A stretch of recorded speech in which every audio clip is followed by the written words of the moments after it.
Andreas Barth is living the dream. In his winter wonderland in Sweden's Lapland, he owns a husky farm with 50 dogs. The sled dog handler, better known as a musher, has lived here for 5 years. He's made Lapland his home, along with his partner Kerstin Puller. Their love of dogs brought them here.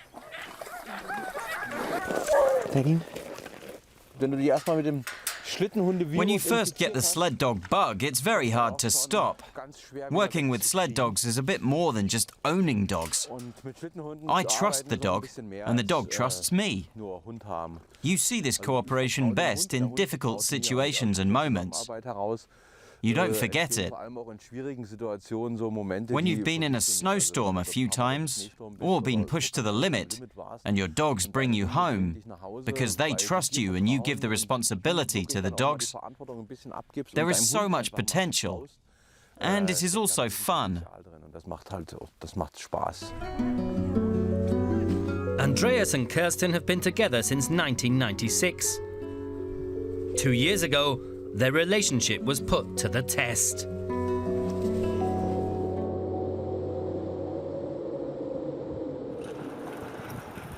In late summer 2017, they decided to take on an epic challenge.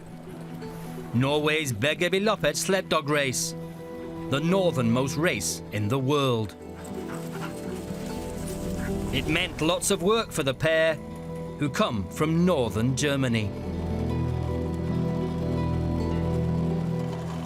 I used to do this for the children, repairing things and sewing. Now I do it for the dogs. I would have never dreamt of doing that before.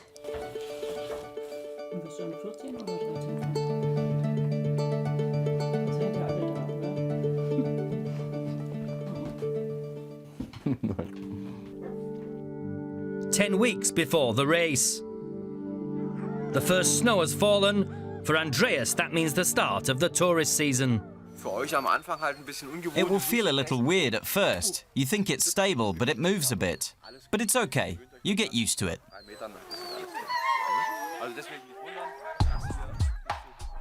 Andreas earns a living by offering tourist rides. That means training for the race is not always possible.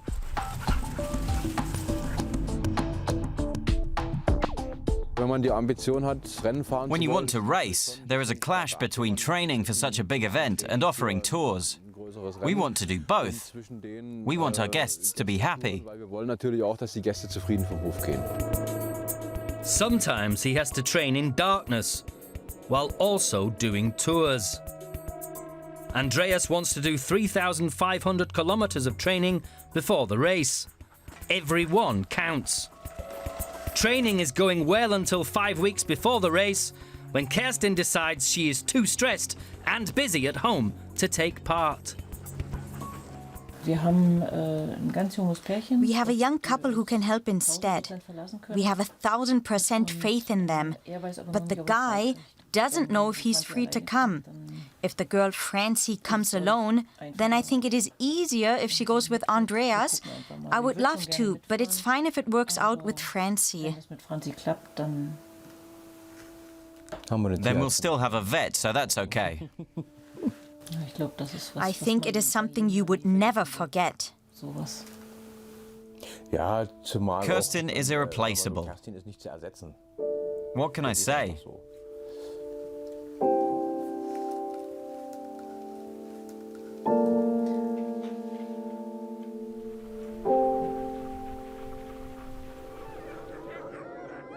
A few days before the race, Francie arrives alone. Her partner couldn't come. Kerstin wants to stay home to help the workers on the farm. Francie will support Andreas in the race. We'll make the best of it, and I think that Francie is tough enough. I reckon she can keep her cool better than me. I'm always a bit too overexcited. We'll see when the time comes. Andreas and Kirsten have trained for over half a year and have sacrificed a lot. Now Andreas will have to face the challenge without Kirsten. Have fun.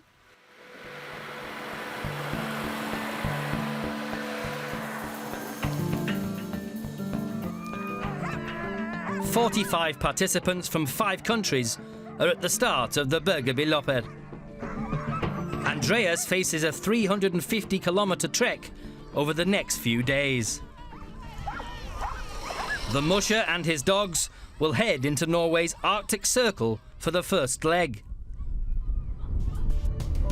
Ice-cold winds and temperatures as low as 40 degrees below Celsius will push them to their limits.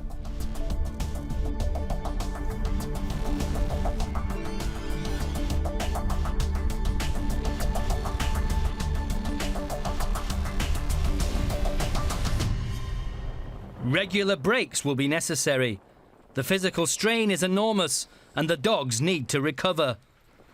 Mental concentration is also crucial for both man and dog.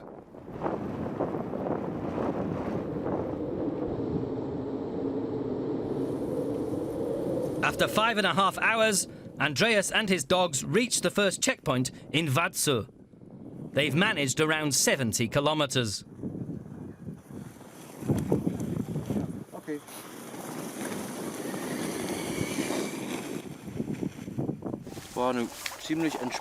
It was quite a relaxed first leg.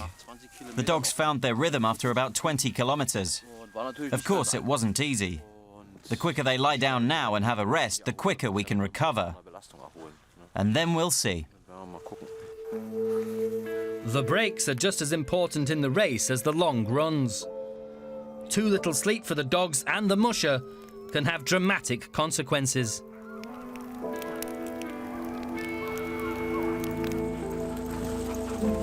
While Andreas sets off again after 4 hours rest, other sled dog racers are taking the first injured dogs out of the event. Andreas has no such problems, and on the second leg he makes some real progress. The dogs flew out of the checkpoint and have pushed themselves more than before. We had 70 tough kilometers before. At the moment, things are clicking into place, but we're not even at the halfway point.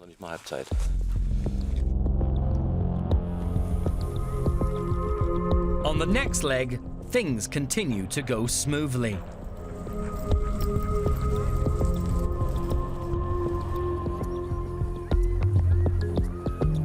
The partnership with Francie is working well.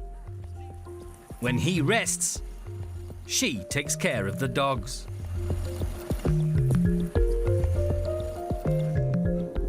But the race has left its mark on Andreas. It is now the third day, and he has only really slept for 3 hours in total. The journey through the darkness has become a real test. Now we've got another 105 kilometers, and then, my friend, we can go home. The finish line is drawing ever nearer, but their stay at a checkpoint is far longer than expected.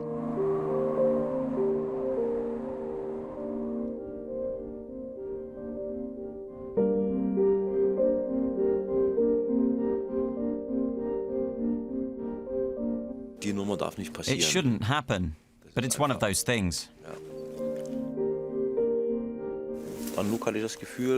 I got the feeling that Anouk was just too tired, and I went to speak to the vet, and they confirmed it, and the dog must be pulled out of the race.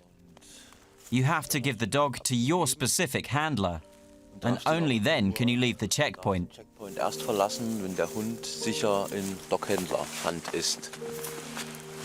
Ja. But she had her phone off.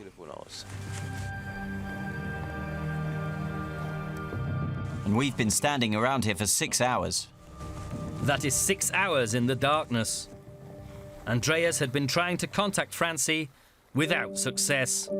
The rules say only Francie can take the exhausted dog. Ich hab's echt verkackt. I've made a big mistake and I'm paying for it. I was asleep and I put my phone on silent just out of habit. It was really bad. Und das war halt echt Mist. Due to the lost time, the torch batteries are running low, as well as the phone battery after all those calls. Carrying on now is not possible. 100 kilometers from the end, and Andreas's dream of completing the race is over. I know he was extremely unhappy. He put so much work and money into it. I mean, we could have had tourists here for those 2 weeks. He's well aware of that himself. But I know, and he knows, that I will totally back him again in the future. I think it was clear the very next day that he wanted to try it again.